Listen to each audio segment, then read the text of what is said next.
Cool. Thank you so much, Iggy. Um, I hope everyone can hear me. I can hear myself and some feedback. That helps. It's very weird to be doing this online conferences on different platforms. You know, you jump from Zoom, Crowdcast, and there's other different ones. So yeah, there's always a technical thing to sort of like hurdle to jump. But anyway, let me jump into it right away. I guess since I cannot see what's happening in Crowdcast, Iggy and the team will help me table any questions that come through. Sorry if I'm lagging because I can hear my leg again. I think it'll take me some time to get used to. But anyway, welcome to the talk, and hope you had a great morning so far. I did manage to catch some of the conversations that were happening, but I wasn't consistently online. As Iggy mentioned, I am a father of four, and recently I became a work from home dad. But today's talk is not about my fatherhood or my children. It's really about UX design and doing better UX design. It's also about how can UX designers take their career to the next level. I feel like a lot of the work that UX designers is becoming commoditized, and there is a lot more um, demand for UX designers more than ever, especially within the South African market. It's almost like we are within a hype phase, but I think it's something more than just a phase because I think UX design is here to stay. I'm a big UX design thinking type of person. But I come from a very generic design background. I started as a graphic designer and moved my way into more human related stuff, through e-learning. So today's talk, I'm really going to jump into some of the skills that I feel like, as UX designers, we need to focus on. They are more on the soft skills side of things, as people say it. But I'm going to just try and go through them as some of the things that I believe that people need to really focus on and hone in, to be able to stand out from the best and take their careers to the next level. So as I've mentioned, I'm a stay-at-home dad, not home. I'm just seeing that typo there. I'm a stay-at-home dad, and this is not due to COVID, fortunately. Something that I've decided to start during the first of this year, purely because of trying to homeschool my children and give them a better support structure. So when I'm not doing that and putting typos in presentations that are very important, I am doing product design work and UX design coaching work. So I speak to a lot of people who are trying to get into UX design and sort of give them my background and my story and try and help them in things, common questions that they get into, like how did they create portfolios, what do people that are hiring, that what are they actually looking for, and those kind of things. So that is what I do in a nutshell. But to get into today's conversation, I thought I was going to be able to ask a question, but I don't know if maybe Iggy and some of you guys can be able to give me at least 2 or 3 answers to this question. I know it's a very obvious question, but I think it's important for us to keep on asking ourselves the state of what is UX design really? What is the definition? So I'm going to give 2 to 3 minutes, maybe 2, just for the sake of time, because I know I overlap a little bit, quite a bit. To Iggy and the team, if you can just help me, Theo, with picking out 2 answers to this question from the group, if we do have any answers over the next minute or so, that would be great. Yeah, sure. I just added a note that I'll whatever answers are added to the chat, and I'll read those answers out. Cool. Let's just give that a minute and see if we can read out one or two answers quickly.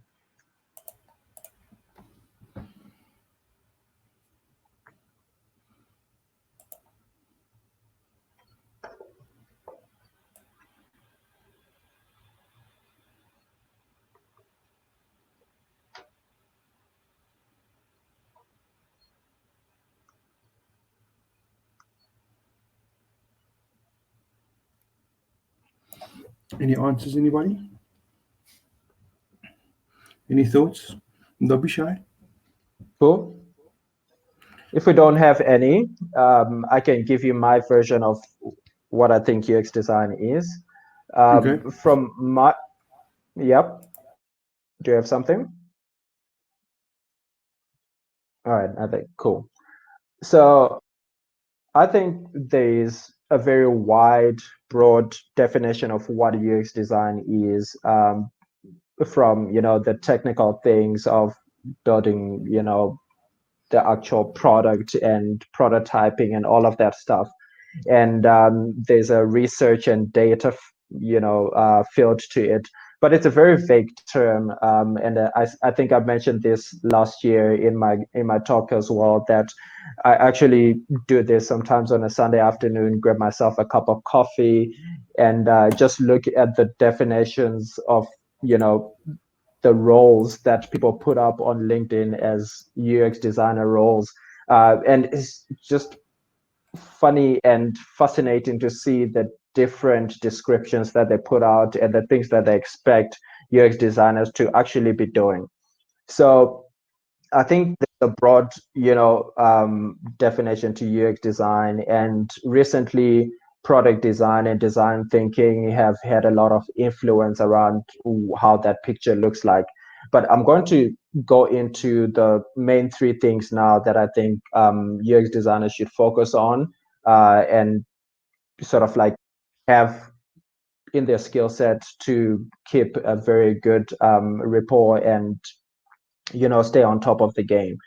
And the first one is around conversation facilitation. I think there's a lot of hype and talk around facilitation as a skill, for UX designers, and it usually talks to being able to doing workshops and those type of things, brainstorming sessions, really getting ideas out of people's minds. But I think there's a perspective to that where UX designers need to be able to facilitate conversations in their day-to-day product design, or solutioning and design thinking one, whatever they do on the day-to-day basis. There's a huge gap where I find that UX designers are not able to facilitate conversations and guide the rest of the team, sort of like waving the UX design flag, to be able to influence people with what they do. So we find out that most of the time we are trying to gather data to justify things, whereas we can have a much smoother conversation if we're able to facilitate those conversations. And how does facilitation conversations look like? This is really about putting in day-to-day, well thought out activities around how you run your meetings, how you engage with the product owners and other important parts of the team, people from your technical background, the rest of the design guys, and really being able to bring that conversation together and put it into one thing. So I think conversation facilitation, as I like to call it, is very important for UX designers. It's not just about the user research. It's about bringing your influence throughout, to the rest of the team on a day-to-day basis, so that you can really bring the direction and all the value that UX design brings. Again, do this in a way that you don't step on people's toes and you don't come out like you are trying to lead on people with a certain thing, but you need to come up in a way that it's warm and welcoming. It's more about, not shouting out what the process is and the benefits are, but, showing people the benefits and how they can actually benefit from UX and some of the basic principles and things that we practice as UX designers. Again, every UX designer's toolkit, bag of tricks looks different. Some people have got technical skills mixed with design thinking skills mixed with research skills, and we are all different, and some of us specialize and some people generalize. But I think conversation facilitation is something that we need to focus on if we want to be able to influence design and product teams, for us to be able to really be able to take out the value of any of the work that we do as UX designers. Up next is real problem solving. So I've been in a lot of brainstorming sessions in my life where we are solving for I, and sometimes we are solving for a problem from a business end and not necessarily from the user's perspective and what they're trying to do. I know that we're UX designers, and this, sort of like carries on from the first point that I said, around navigating those conversations and being able to facilitate conversations. Usually we're not able to influence the conversations, and we end up doing work from a business end point of view and working the opposite way up to the user. And and I think that really poses a problem, because we start not solving the real problems that we are actually trying to navigate. And most of the things, as much as we go through validation phases and all of that stuff, I think we lose the target that we're trying to solve for sometimes because of all the noise that is around. So there's an aspect of problem solving, and there's an aspect of solving the right problem. I see Iggy has. All right. There's an aspect of problem solving, and there's another aspect of solving the right problem. So I think real problem solving really speaks to solving the right problems and being able to identify that. I think most of us as UX designers, naturally, we do have, that concept of problem solving. It almost comes naturally to us over the things that we practice, like, empathy and other things that come within design thinking and within the UX design role and the practices that we do. So it is really important for us to really be able to focus more on what the target is and what the real problem is, and like, generalizing as, okay, we are brainstorming, solving problems. I feel like there's a gap between what makes some of the best UX designers that I've seen, which is being able to pick the right target to solve for, and actually solving for the real problem, and building the right products for the right people at the right time as well, because products are all about, timing it right and, solving for the actual right problem. So that is the second point that I wanted to speak to, which is real problem solving, which speaks to finding the right target of what you're trying to solve for, and not just generally problem solving. I think we've solved that as UX designers so far. I've seen a lot of people who have good problem solving skills, but there's a little bit of a gap between finding the right target to solve for. Up next, we've got the issue around documenting and showcasing. So this speaks to a train of thought that I had recently. It was actually not part of this talk initially when I registered for this talk about a month ago, whenever it was. But it speaks to building portfolios, and I think portfolios are a big part of every UX designer's life.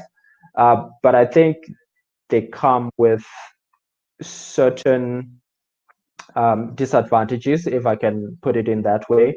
And the biggest one for me is that they get stale fast, right? I think problem solving and technology and things that are relevant, I wish I could do this in life, but like if people could put up their hands, like how many projects on your UX design portfolio are still, or case studies or whatever it is you have there, are still relevant up to this date that you have done 3-4 years back, right? So we see that we are constantly trying to update our portfolios and finding better ways to present our work. And I recently started doing some form of content creation over the past year now. I think I have a podcast called Not a UX Designer, and I've been trying to do other online type of events and meetups and engagements. And it has really helped me document my thinking, my trains of thought, and finding out what other people think about that quickly, as well as help me with the discoverability, just as a UX designer, and finding jobs locally and internationally, because the internet doesn't have any borders.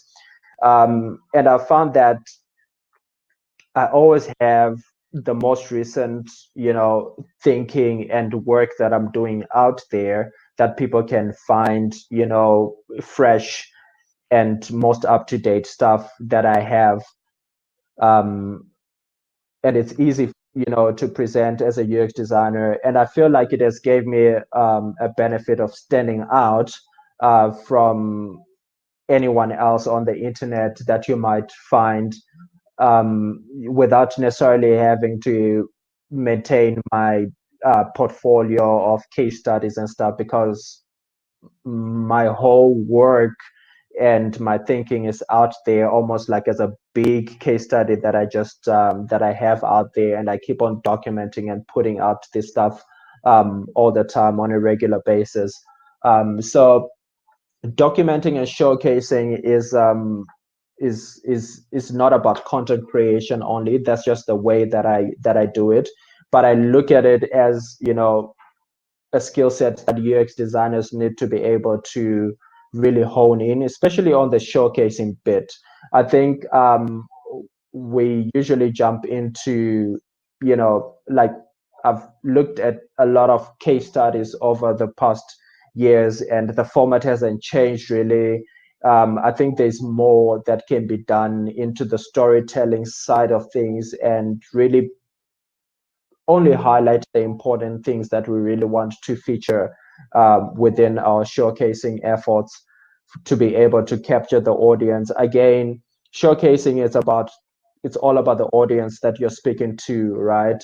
If you're speaking to an um, executive audience, then you have a slightly different audience. If you're speaking to fellow designers, you have a different audience. If you're speaking to developers, you have a different audience. And if you have all of them mixed up together, you have a bigger audience. And all of those, you have to be able to attend to them differently and speak to them differently, because all of them have got things that tick their boxes and really turn them on when you speak about specific things. And it really helps you go back to the first conversation that we had, point around facilitating those conversations and being able to storytell and document and influence and bring everything together.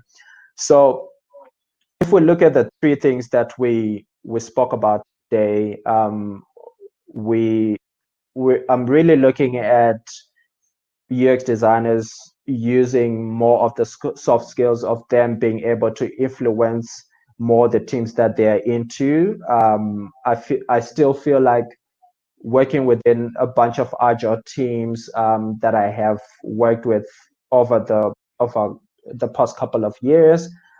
There's been a big effort trying to weave my way through and really fly that UX flag up high. And it feels more like I'm trying to justify the value of UX more than, actually just bringing the value of UX. And I feel like these are some of the things that we need to work on as UX community, wherever we work in, whatever teams that we work in, to be able to influence and drive the right conversations and ultimately build better products, within the teams that we work in. So that is all I have for you today, guys. If you have any questions, please put them in chat, and I guess the team will share. If you want to look for me on the internet anyway, you have seen the screen there. You can find me on LinkedIn, on Medium, and Twitter, or my official website, varimahenry.com. And yeah, join the conversation on Do Better UX. It's our community that we are trying to do on LinkedIn, and really share all these sort of like non-generic concepts and skills that can help us be better UX designers. So you can join the conversation on Do Better UX. It's a group that we have on LinkedIn. And thank you. I'll wait for some questions if there are any. Awesome. Thank you so much for that, Varima.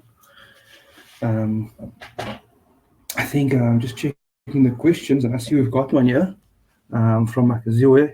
And the question is, with regards to portfolios, in your experience, how do you advise designers who aren't necessarily UI focused, so researchers, strategists, etc., to put together a portfolio?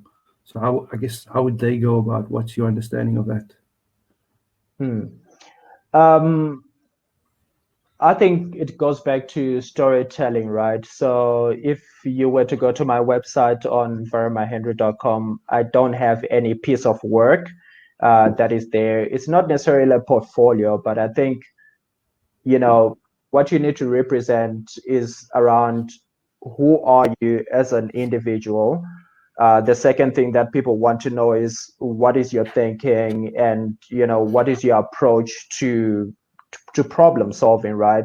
So what are the methodologies and skills that you use? And the third thing that you need to present is how have you solved those things, right? So whatever you're working on, it doesn't necessarily need to have beautiful interfaces and whatever it is. You can simply tell a story based around, this is what I do.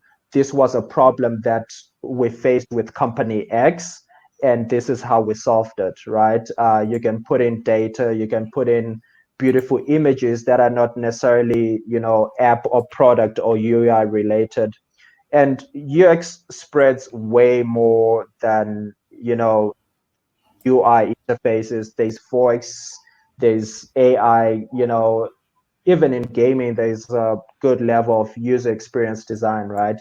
So it's not always about laying out beautiful pictures.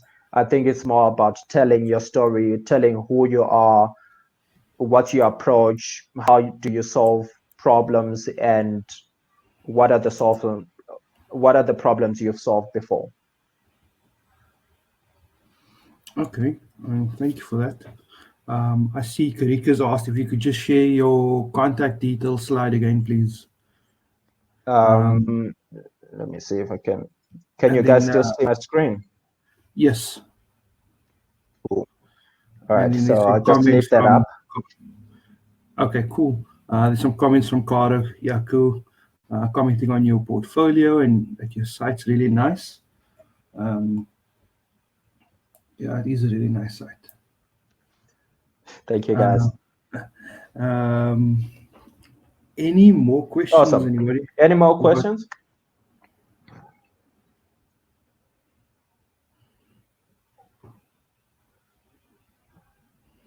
It's nice and simple.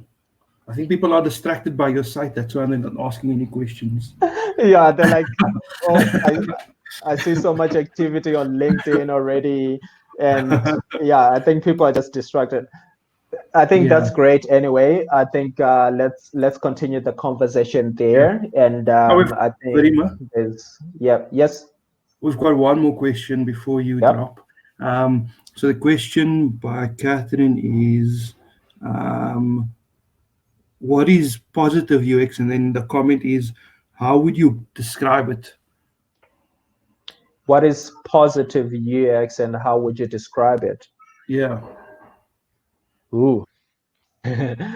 um, okay, so I'll give you my own opinion here and what I think the question is trying to ask me. So I think positive UX, in my sense, is ethical UX.